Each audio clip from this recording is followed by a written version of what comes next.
Well, I didn't think the first video of a new series is I did would be this controversial, but I am nothing if not unafraid to state my own opinion on the matter. Hello, my name is Navik. Welcome to a new series of videos where I go off script, and talk about why I love certain movies, games, TV shows, books, concepts, what have you. And for this video, we're going to be talking about Ironheart, the newest show that just finished airing on Disney Plus.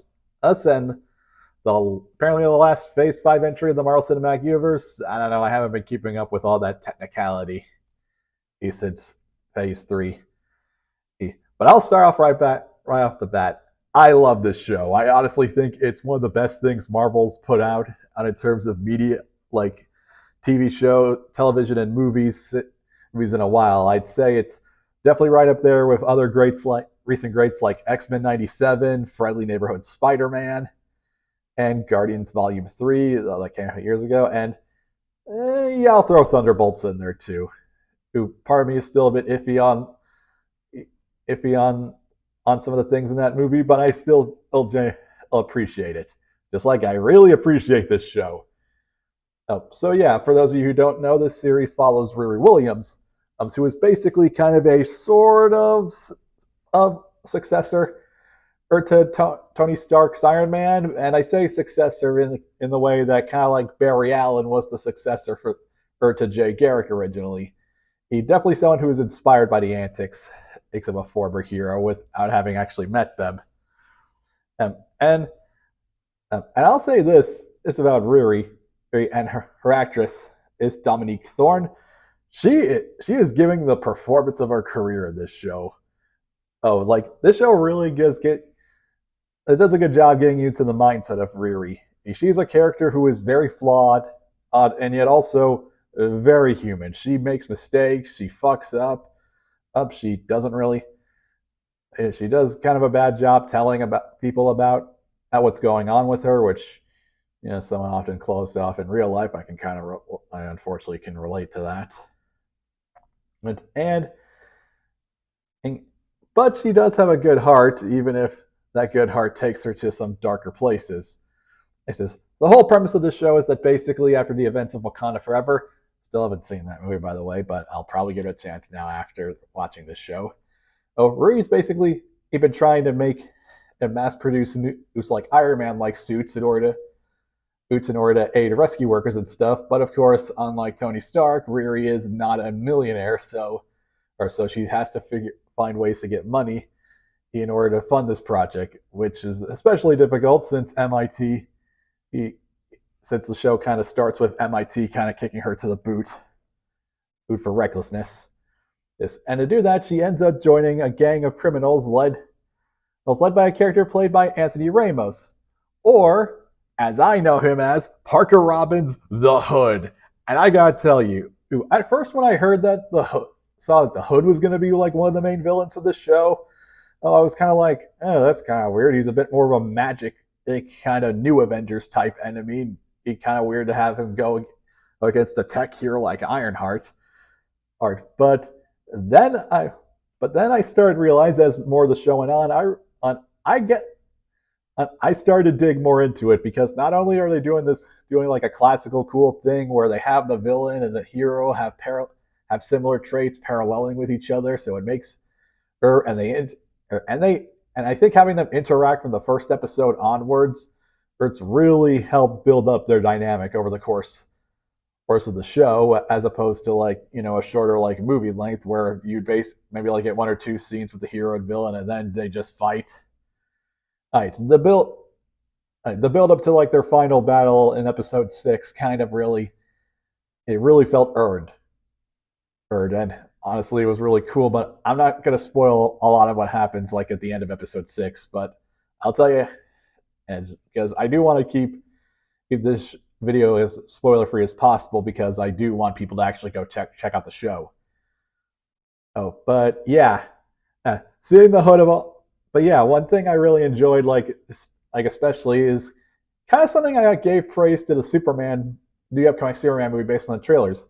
There's Ironheart feels like a show that is taking place in a fully realized Marvel Earth. Earth, because while you got technology and magic interacting, you got magic characters.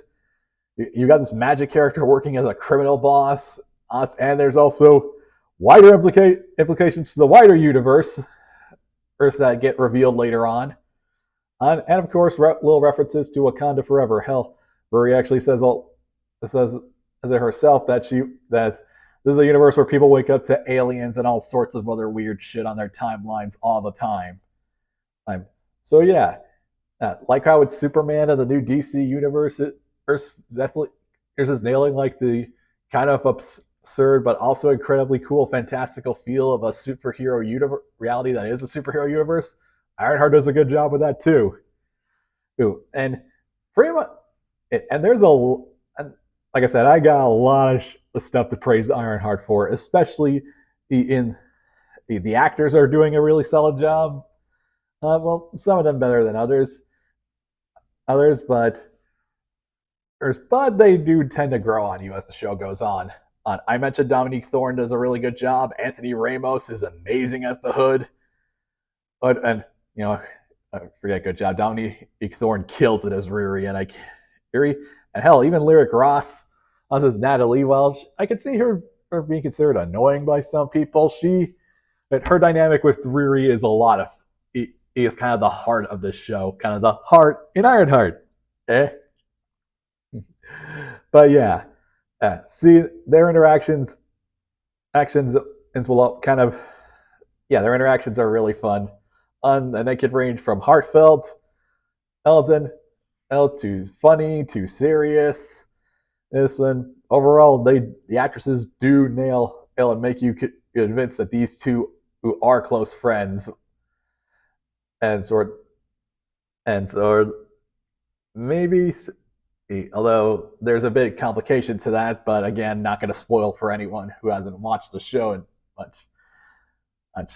And yeah, and the rest, and it goes, and yeah, I'll say this though: some of the side characters, I can, aren't quite as memorable. Like for the Hoods gang, and have like five, you have like five other gang members besides him and Riri, and two of them, the blood siblings, are kind of they're kind of just there. I mean, don't get me wrong, they're good at fighting and stuff.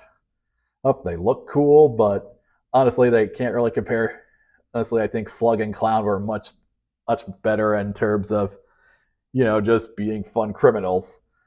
And the rest, those brief supporting cast of her friends and family also do a pretty good job with this. There's also a case which includes a supporting character from Doctor Strange that I wasn't expecting from the comics. I wasn't expecting to see, but I was glad they included her.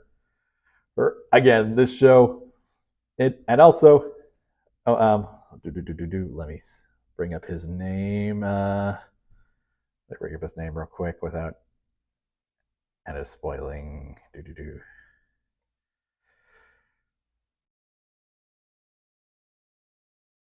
Oh yeah, Aldrich Emmerich as Joe. Oh, I know this character from the comics. Like I said, he was one of those characters that debuted around the time I actually started reading comics back in the late 2000s. And yeah, he does a fantastic job as Joe, and again, having an interesting dynamic with Riri. But it's not just the acting all around that's really good. The special effects and the music pretty much in terms of presentation, everything about this TV series is awesome. It's top notch, and honestly, it looks a lot better than some of Marvel's movie output, which I think has to do with the fact that this show got a little more time to bake, even though take over 3 years as compared to like rushing out a movie over the course of like 1 or 2 years. Even though one of those 3 years happened or was unfortunately due to a writer's strike. But hey, the end product ended up looking great, sounding great. I especially you gotta figure out some of these songs that they played for the ending credits of the episodes. That was like they're definitely getting added to my playlist. And what I also especially appreciate is that the Ironheart suit was an actual physical prop. Like obviously they had CGI for whenever Riri got in and out of the suit, some of the flying sequences and fighting sequences. is, but whenever it was on the ground, whenever it just was like on a bench or something, that was a real physical prop up, and the animation on it was actually pretty seamless as far as I could tell. Oh, though, and yeah, but with everything I have to say about the show, of course, no show is perfect. There are some problems with it. It though not enough to detract it, act my overall enjoyment of it. It in the first like I think 1 or 2 episodes, there was some pretty clunky exposition to kind of get the viewers up to date, up to speed with like Riri's whole backstory and everything. And a lot of it was said kind of by the character of Xavier, which no disrespect to his actor, but I think there could have been a better way to incorporate that. And and, and yeah, sometimes the show will just reiterate a point that I think was already like established, like episode 4, or has kind of does that a lot throughout the episode about the nature of one of the villains, and at that point it's like, okay, we kind of get it. And and I'll say this: it's the ending of the thing of this show, or maybe the ending of the season. I'm still kind of unclear if this is meant to be a mini series, he's complete, or just if it's getting a second season or leading into something. I could see a lot of people having a problem with the ending. Me personally, I'm kind of of two minds about it, because on the other hand, and I do kind of mild spoilers, the ending is kind of a cliffhanger that's obviously meant to lead into a future MCU project, and I do kind of wish that the show had a more conclusive ending into it, so that it would be a lot more of a complete package. Because as it is you kind of just get it it mostly mostly 6 hours of an incredibly awesome thing, but then at the end you're kind of and it kind of leaves you like, okay, oh, so we gotta watch some more stuff now. And this is like kind of the whole thing about needing to watch a lot of shit in the MCU in order to follow what's going on. That I do think people rightly criticize the MCU for. All right. And the other thing I will say, and but on the other hand, and it does, and it leaves you with a weird. Let me see if I can like get more clearly. The ending feeling, the feeling I got from the end of this episode was kind of like when you're reading a superhero comic, you get to the end of a story, but at the last 2 pages or so, there's something that makes you go, no way. Hey, and you're left on the edge of your seat, you're desperate to read the next issue when it comes out to see what the hell is going to happen. Unfortunately, though, with this being being a TV show, oh, and that's part of a bigger cinematic universe, instead of like having to just wait the next month for the new issue to come out, I'm probably gonna have to wait 1 or 2 or multiple years in order to figure out where your story is going to go from here. But hey, I'll give this to the MCU.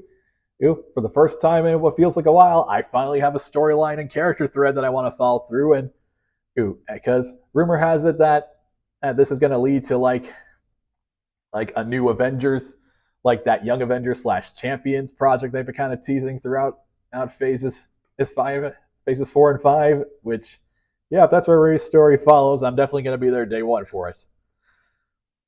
So yeah, overall, that's my feelings on Ironheart. All right, I think this is one of the best shows. Again, definitely one of the best things Marvel's put out in a while. Well, and it definitely does not deserve getting all the unnecessary hate and review bombing it's been getting on certain sites. So yeah, my takeaway if you take away anything from this video, just know this: it's to watch the show for yourself, form your own opinion on it. And if you do, I think you'll have a really good time. Keep it up in mind, and I think you'll have a really good time with this one. I know I certainly did, because yeah, for the first time in a while, I'm actually excited to see where the MCU goes from here. Like between this, and honestly, in this show, Thunderbolts, and if that new Fantastic Four movie is really good, then Hell, I think the MCU is finally giving back some of its momentum that it kind of lost after Endgame. So yeah, thank you guys for watching in the video. This was a bit longer one than I'm used to, but hey, I had a lot of stuff to say about it, and honestly, that's kind of what I do with this channel. I just yap and yap about stuff I love, even if it goes on a while. So, and if you guys made it this far, I just want to say thank you for watching. Welcome to the first of what is hopefully going to be a long-running series on this channel. I'm so glad to be back on YouTube. And as always, have a great day.